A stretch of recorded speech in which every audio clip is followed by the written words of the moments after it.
30 days চ্যালেঞ্জের আজ day 3। আজ হচ্ছে পটল আলু দিয়ে মাছের ঝোল।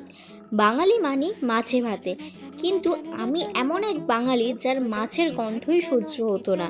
একটা বয়স পর্যন্ত তো মা রাম পিটুনি পিটিয়ে খাইয়েছে, তাও ভাজা মাছ, ঝোলের মাছ কিছুতেই খাওয়াতে পারতো না। কিন্তু যবে থেকে এই মাছ আমাদের হেলথের জন্য কতটা হেলদি জেনেছি, তারপর থেকে কিন্তু আমি খাওয়া স্টার্ট করেছি। প্রথম একটু প্রবলেম হতো, বাট এখন আর কোনো প্রবলেম হয় না। আর তাছাড়া এইভাবে যদি রান্নাটা করা হয় একদমই কিন্তু ওই আষ্টে গন্ধটা থাকে না। কিভাবে রান্নাটা করা হয়েছে পুরোটাই আমি স্ক্রিনের ওপর মেনশন করে দিয়েছি, তোমরা চাইলে দেখে নিতে পারো। দেখো, বক করতে কিন্তু রান্নাটা পুরো কমপ্লিট। গরম ভাতের সাথে এই পটল আলু দিয়ে মাছের ঝোলটা ওহো জাস্ট জমে গিয়েছিল। আমার ভিডিওটা যদি তোমাদের ভালো লেগে থাকে তাহলে একটা লাইক আর কমেন্ট করে যেও।